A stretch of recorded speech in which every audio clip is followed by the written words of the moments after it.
cumprimentar a todo o povo de Deus com a santa paz do Senhor Jesus.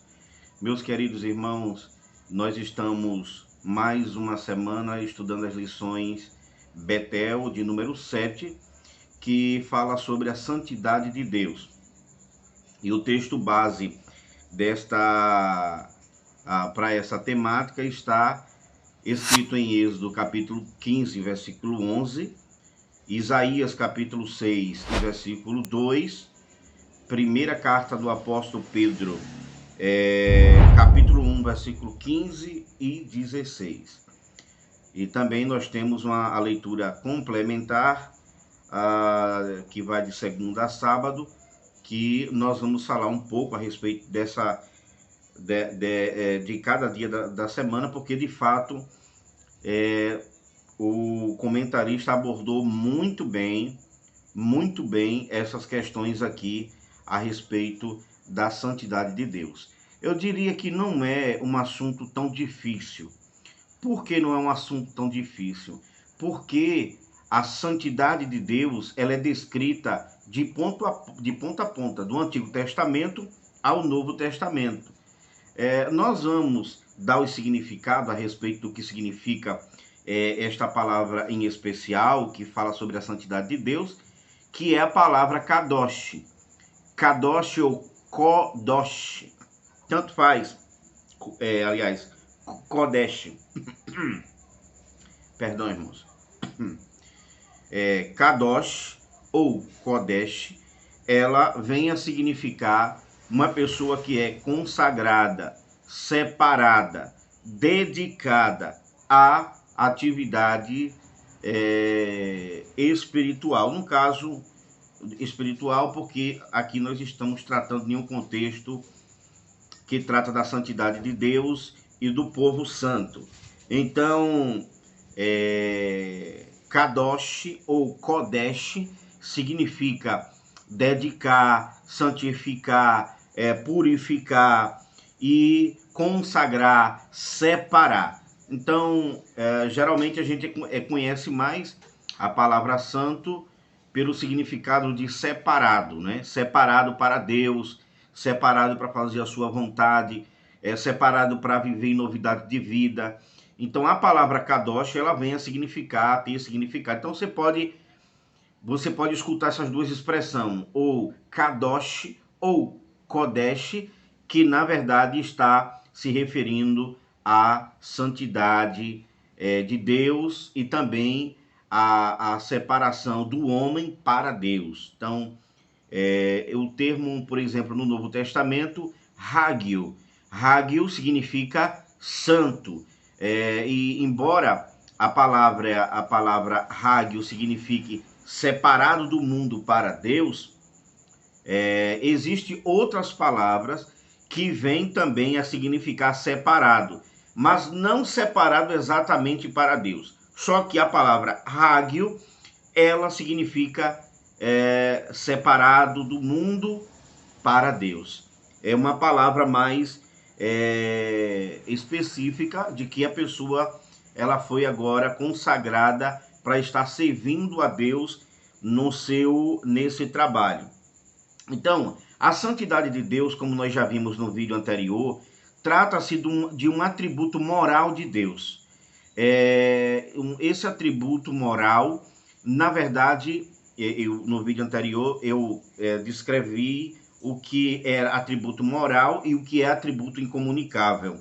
Então, essa parte que nós estamos estudando aqui está tratando sobre os atributos comunicáveis de Deus, ou chamado de atributos morais de Deus. Se você não viu o vídeo que fala sobre a misericórdia de Deus, que é um outro atributo que nós estudamos na lição 6, você dá uma passadinha lá para a gente ver melhor essa questão. Então, a santidade de Deus é um atributo moral que abarca todos os demais atributos. A misericórdia. Por que é que Deus é misericordioso? Foi a lição passada. Por que é que Deus é misericordioso? Porque Ele é um Deus santo. Por que é que Deus é um Deus bondoso? Porque Ele é um ser santo. Por que é que Deus é um ser justo e bom? Porque ele é santo. Por que que Deus, por que que Deus é benevolente? Por que que Deus é amoroso? É porque ele é um Deus santo. Você está entendendo? Ele é um Deus santo. Então, é necessário que a gente faça essa distinção, essa pequena distinção, que é muito fácil de compreender, não é? Então, a palavra santo significa no hebraico, como eu já disse, kadosh ou kodesh, que vem a significar a pessoa santo, vem a significar a pessoa que é separado, a pessoa que é consagrado para uma atividade. Então, assim, provavelmente, irmãos, no mundo não existe nenhuma religião que não faça essa distinção entre o santo e o profano, entre aquilo que é puro do impuro. E aqui nós vemos que a palavra santo, ela vem justamente com essa perspectiva de fazer a diferenciação entre uma coisa e outra, né? Entre uma coisa e outra. Então, assim, se Deus é santo, ele obviamente requer do seu povo que ele escolheu para que ele também seja reconhecido como santo.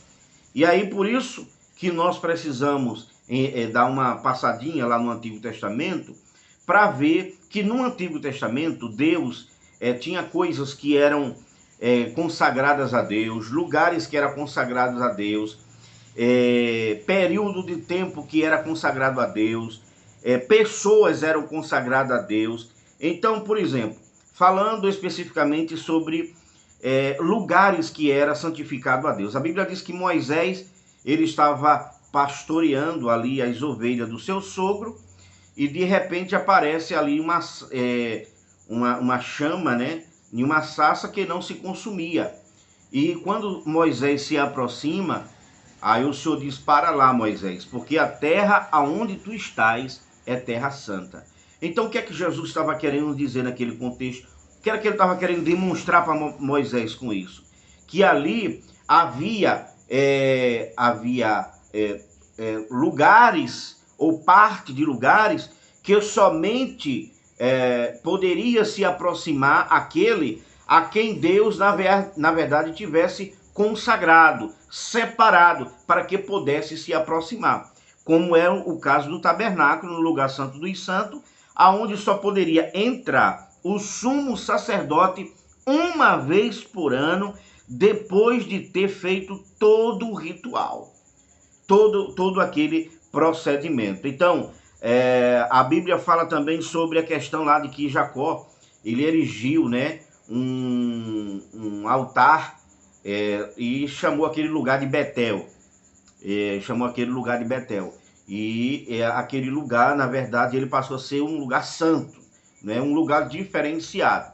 Então, a palavra Kodesh, ela está presente aqui. Kadosh, ela está presente aqui. Por que ela está presente? Porque, de fato, a gente vê que foram lugares aonde Deus, na verdade, consagrou, mostrando ali ao povo que havia a diferença entre puro e impuro. É o caso, por exemplo, das coisas também, que eram consagradas, como garfo, lá no templo, colher, candelabro, mesa da propiciação, a arca da aliança, eram consagradas a Deus. E, portanto, essas coisas deveriam ser mantidas consagradas.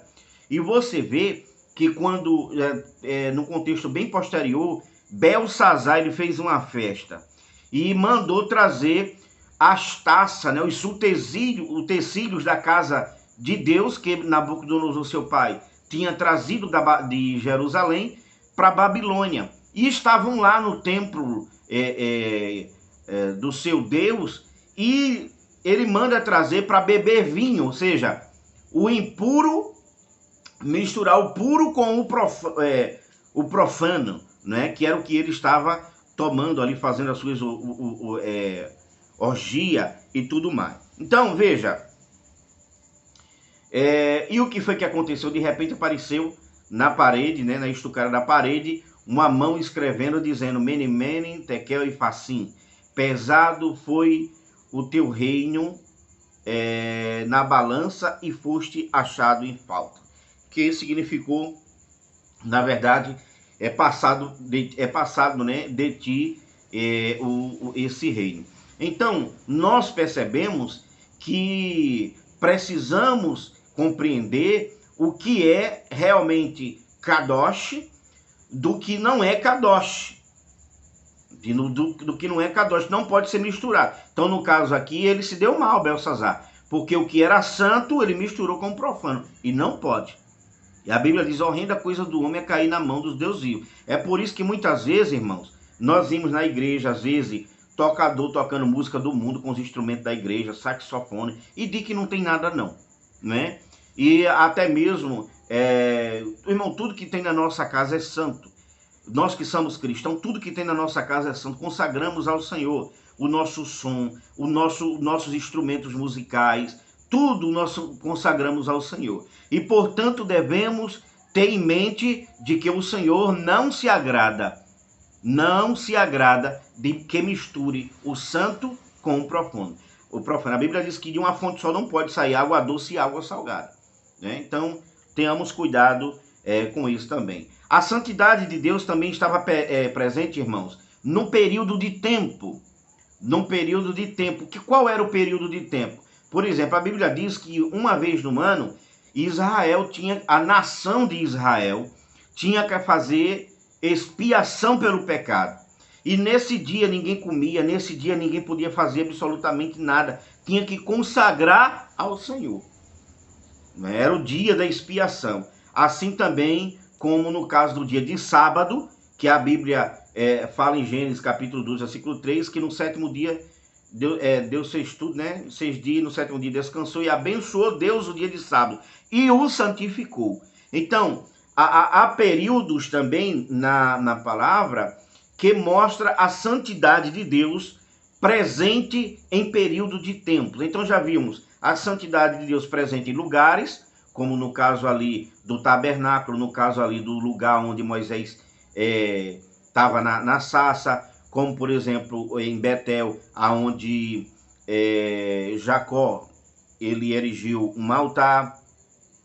Vemos também a santidade de Deus nas coisas, nos garfos, nas colheres, na arca da aliança, no candelabro ali do templo, nas estacas, tudo era santo ao Senhor. Como, por exemplo, um período de tempo agora que nós estamos falando sobre a questão do dia da expiação e o dia do sábado que Deus o santificou.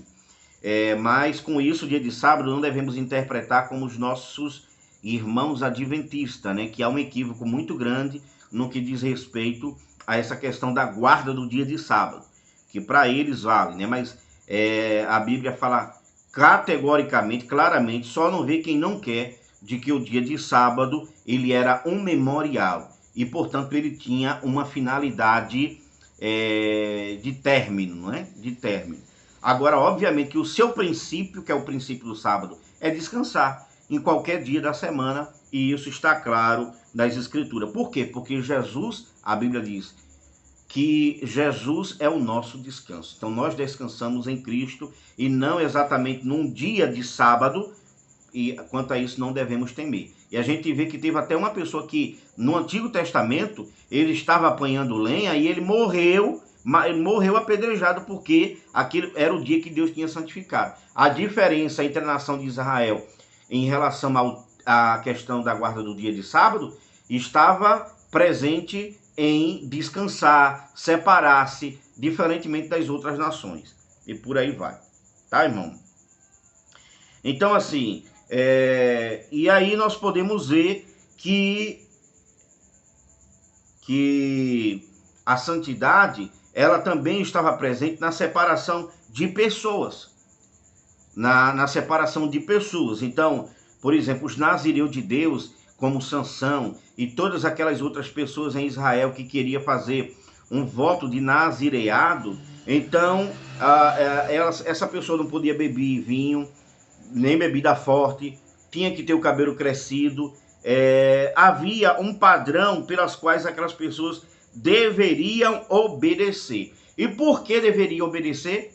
1 Pedro, capítulo 1, versículo 16 diz: sede santo, porque o Senhor teu Deus é santo. Então, aquilo ali estava presente, né? Estava presente. E nos profetas, por exemplo, Ana, ela consagrou o seu filho Samuel, né? Fez um voto e realmente ela cumpriu com o voto que ela fez. Então, a santidade será sempre a mensagem que arde no coração de um profeta, seja no Antigo Testamento, seja no Novo Testamento. Então, essa era a ordem de Deus, para que eles fossem e levassem o povo à santificação. E nós queremos, irmãos, inclusive, mostrar aqui Levítico, capítulo 12, e o versículo 44 diz assim: porque eu, Senhor vosso Deus, portanto vos santificarei, porque eu sou o Senhor vosso Deus, portanto vos santificarei e sereis santos, porque eu sou santo, e não vos contaminarei com nenhum réptil que se arrasta sobre a terra. Inclusive aqui, nessa parte, tem uma coisa que a gente precisa observar, que está se referindo àqueles animais que o Senhor disse que não era para comer, porque era amaldiçoado e tal, aquela coisa toda. E até hoje tem gente que não come carne de porco, camarão, tal, essas coisas, como é o caso também dos adventistas e de outros grupos. Mas o que é que está sendo demonstrado aqui? É que o porco é amaldiçoado? Não. Que o camarão é amaldiçoado? Não. Não é isso. O texto está falando o seguinte, que para que os israelitas entendessem o grau do que era santidade, Deus precisou colocar determinados limites, até mesmo nos alimentos, para quê? Para que eles, na verdade, entendessem isso no sentido espiritual e dizer, poxa, Deus, por exemplo, uma pessoa que comesse carne de porco, ele ia ser apedrejado, morto, certo? Então, daí a pessoa também, quando o profeta dissesse assim, que eles teriam que santificar, então logo ele teria em mente o que era santidade. Os irmãos estão entendendo? Logo ele teria em mente o que era santidade. Não era que Deus não quisesse que ele comesse carne. Porque se fosse assim, quando Elias estava lá no ribeiro, que o Senhor mandou o povo trazer pão e carne para Elias, tinha mandado trazer pão e legumes, qual o problema? Aí disse, não, mas que naquela época, né, tem alguns que dizem, naquela época não estava havendo chuva e, portanto, não tinha como trazer planta, milho, por exemplo, alguma coisa do gênero. Peraí, agora a gente vai diminuir o poderio de Deus se ele quisesse trazer um milho? Ele não fez a planta crescer lá com Jonas, que cresceu em um dia e numa noite morreu? Por que ele não... Porque não poderia, se ele quisesse dar uma alimentação a Elias na base de vegetais, por que ele não poderia fazer? A Bíblia diz que ele multiplicou pão, a Bíblia diz que ele multiplicou peixe, a Bíblia diz que ele multiplicou vinho. Então, é uma desculpa esfarrapada. Me permitam dizer, é uma desculpa sem justificativa, tá? Então, quando Deus, ele dá as restrições, que não poderia comer camarão, que não poderia comer, por exemplo, carne de porco, alguns frutos do mar, não poderiam comer, né? Peixe que não tivesse escama, só o que tivesse escama. Deus estava querendo demonstrar com isso, não era que os alimentos não prestam de jeito nenhum.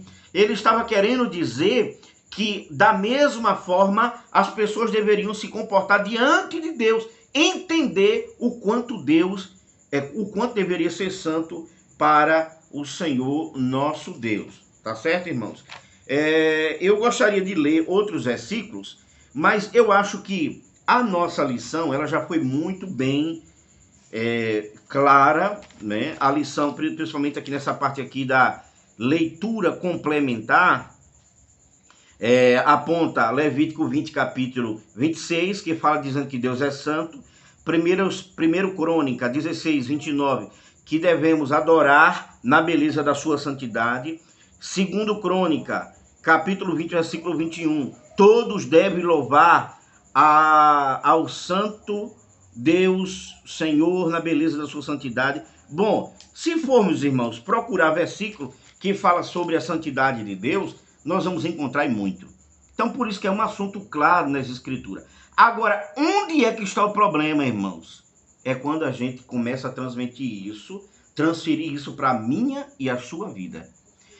Por exemplo, se nós formos ver a santidade nos dias atuais, ela é totalmente distorcida daquela santidade que era vista e cobrada no Antigo Testamento quanto no Novo Testamento.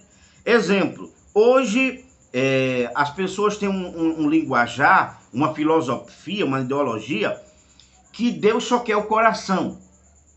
E porque Deus só quer o coração, então o exterior, então pode fazer o que se bem entender. Nós temos hoje, como diz Jerry Bridges, nesse livro aqui, Pecados Intocáveis, hoje as pessoas não adulteram mais, as pessoas têm um caso. Hoje, por exemplo, as pessoas que se masturbam, acho que os irmãos são muito adultos para entender isso, né? Até porque eu coloquei no vídeo aqui que esse vídeo não é para criança, porque existe em algum momento uma linguagem como essa que as pessoas não conseguem, entendeu? Ter maturidade de discernir o que a gente está querendo realmente ensinar. Então, por exemplo, a masturbação é permitida. Na minha época, os pastores, o camarada que fizesse isso, ele era disciplinado da igreja. Mas hoje, se fizer isso é coisa de quadrado, né? De crente quadrado.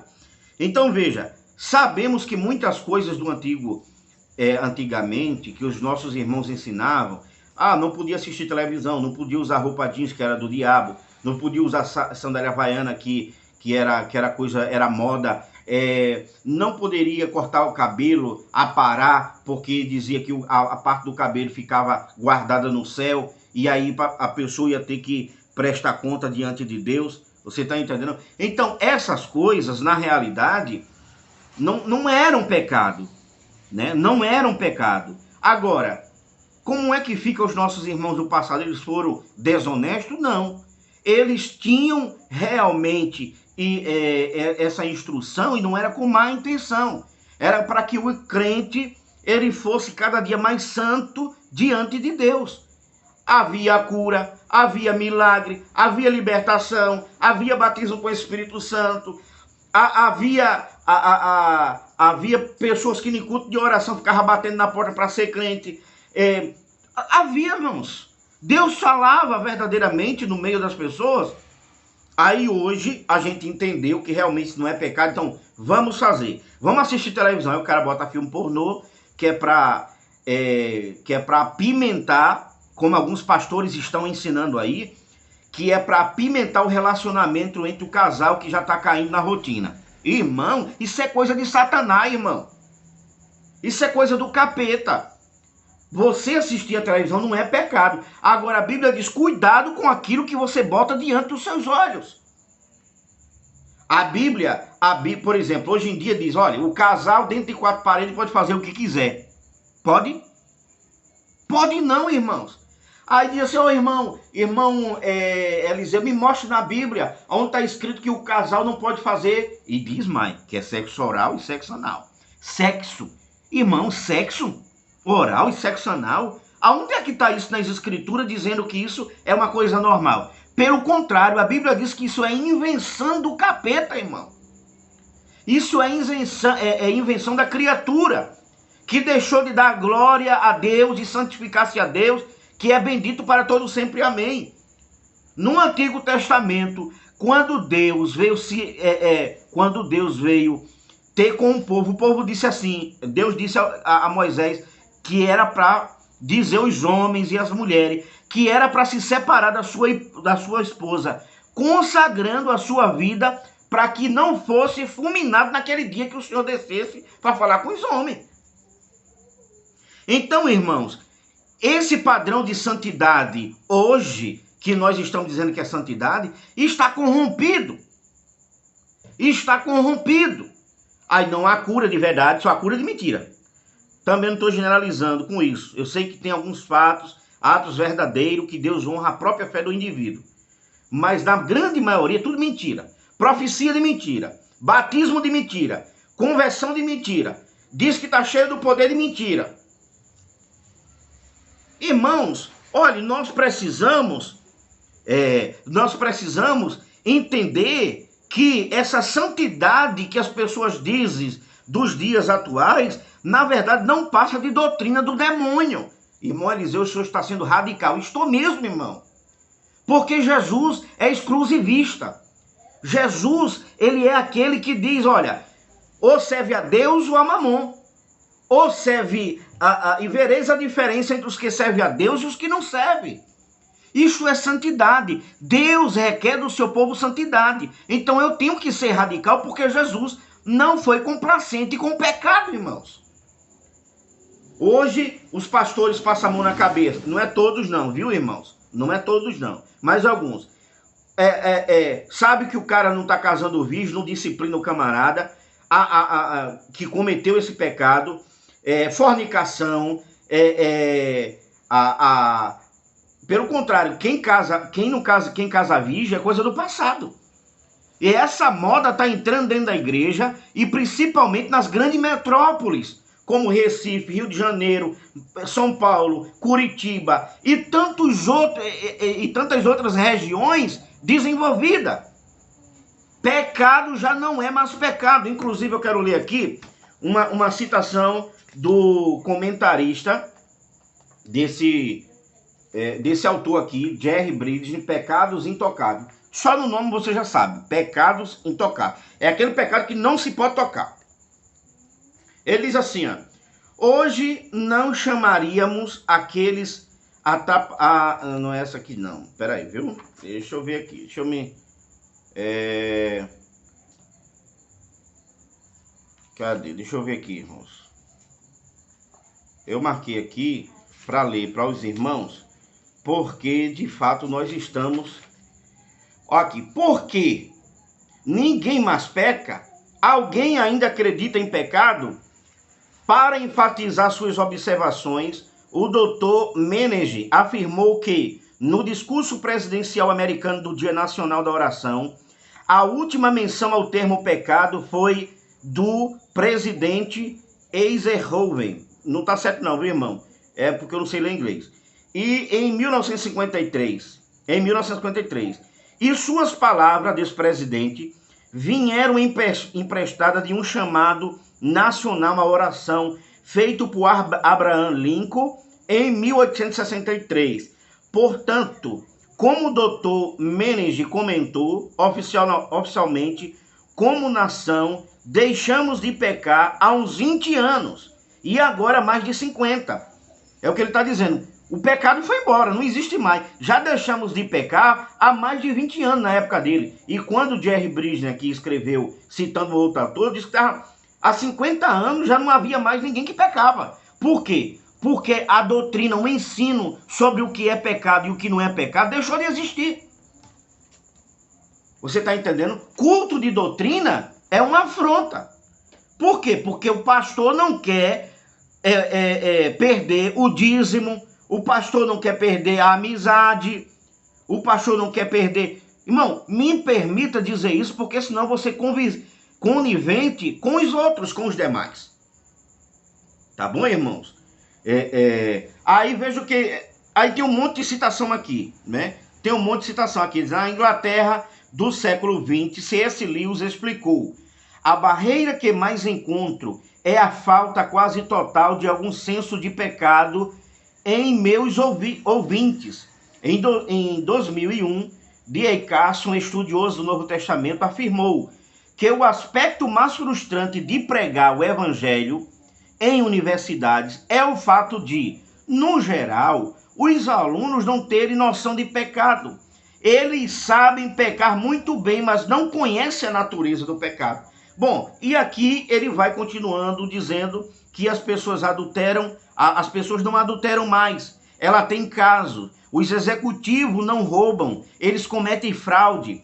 E por fim, o pastor, assombrado com a visível presunção dos fulanos, encerrou a reunião com a famosa oração do cobrador de imposto: ó Deus, tenha misericórdia de mim, um pecador. Quer dizer, o que ele está querendo dizer aqui, resumindo, que eu estou pulando, ele está querendo dizer, está dizendo, na verdade, que os pastores, eles estão amedrontados de pregar o evangelho, e em vez de pregar o verdadeiro evangelho, fica orando para que Deus diga: Senhor, me perdoe que eu sou um pecador. Ou seja, esse pecado de não pregar a palavra, de não ensinar verdadeiramente a palavra, está sendo complicado. Então, irmãos, a santidade, a gente não tem que ver somente a santidade na perspectiva do Antigo Testamento, do Novo Testamento. Nós temos que ver a santidade na perspectiva dos dias atuais.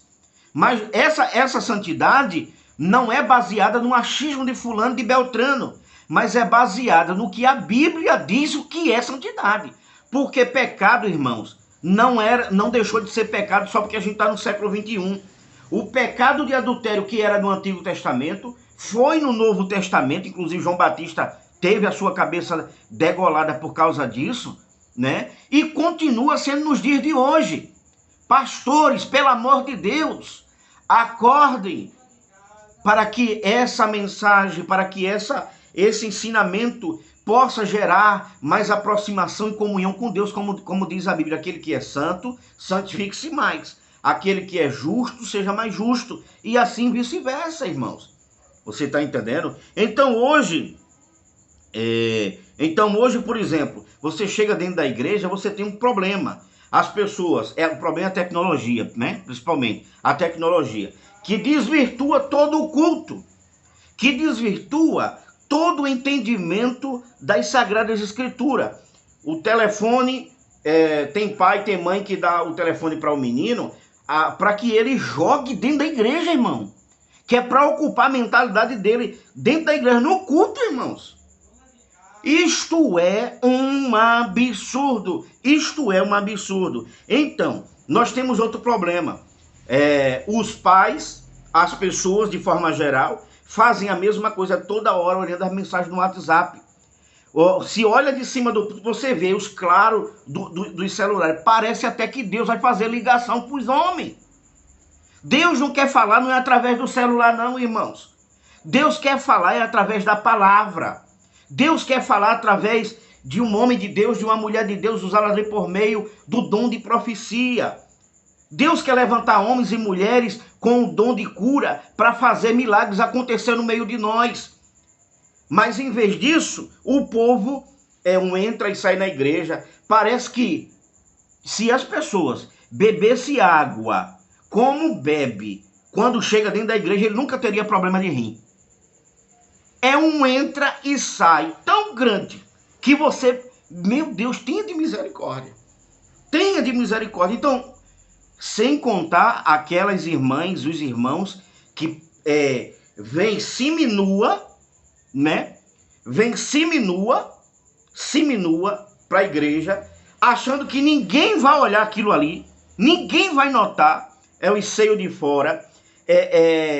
Tem delas que nem usa o chamado, parece que é saia, uma sainha que tem por baixo, esqueci o nome.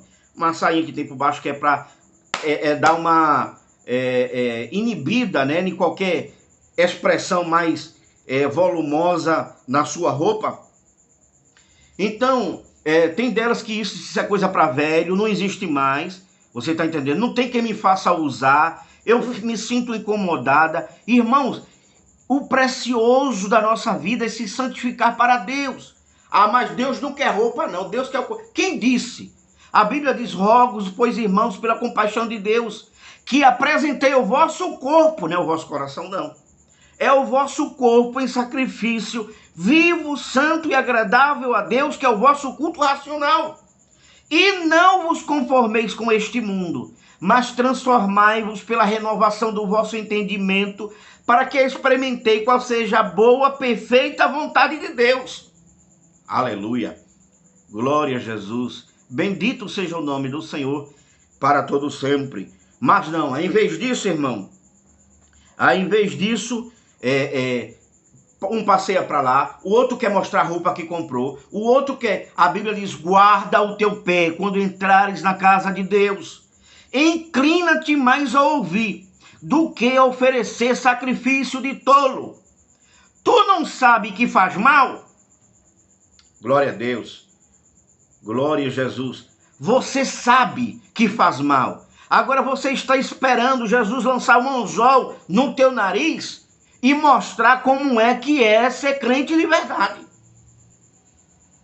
Bendito seja o nome do Senhor. A Bíblia diz, irmãos, que os vossos pecados é quem faz divisão entre nós e o vosso Deus. Mas ele diz, se o meu povo, que se chama pelo meu nome, se humilhar e orar e buscar a minha face e se converter dos seus maus caminhos, então eu ouvirei do céu, perdoarei os seus pecados, para o quê? Sararei a sua terra. Aí tem cura, tem batismo, tem língua verdadeira, tem profecia de verdade, tem crente chorando, tem crente com problema e causa na justiça sendo resolvida. Porque Deus realmente estará no meio do seu povo. Então, sem querer me estender mais sobre essa questão, nós precisamos entender que a santidade de Deus, ela é extraordinária. Agora, só para fechar aqui, eu queria ler 1 Coríntios capítulo 14 e o versículo 33, porque muitos estão dizendo que a igreja não é chamada de santo no Novo Testamento. A igreja é chamada de igreja. 1 Coríntios 14 e 33. Veja o que é que diz aqui. 14 e 33. 1 Coríntios 14 e 33.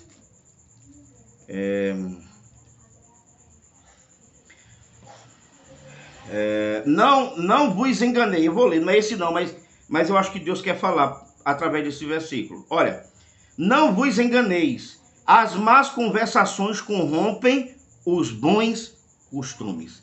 Tá? O que eu queria ler, e eu não vou ler não, irmãos, porque eu vou dar a referência. Os irmãos lêem 1 Coríntios 13, 13, Efésios 1 e 4, 1 Pedro 1, 16, Atos 9, 13, Atos 9, 32, Atos 9, 41. Estes versículos está dizendo que a igreja é chamada de santos. Por que a igreja é chamada de santos? Porque foram separados das trevas para a maravilhosa luz. Mas vós sois a geração eleita, o sacerdócio real, nação santa, povo adquirido, para que vos anunciei, o evangelho de Cristo. Bom, é alguma coisa do tipo. Eu esqueci do restante do versículo. Ele nos trouxe das trevas para a maravilhosa luz. Tá, irmãos? Então, Deus abençoe. Que esta lição, irmãos, faça diferença nas nossas vidas. E cada um de nós, como diz o apóstolo Paulo, examine o homem a si mesmo. Examine-se o homem a si mesmo, tá bom? Fiquem na paz. Não levem essas palavras como se fosse querer descer de goela abaixo, não. A Bíblia diz nem por força, nem por violência, mas pelo meu Espírito, diz o Senhor. E isso é apenas uma orientação de Deus para a sua vida, tá bom? A Bíblia diz que ele corrige a todos quanto ama, né? Aqueles que têm por filho. Então, você é um filho de Deus, é santo em Cristo Jesus, então não seja carnal, seja um crente espiritual.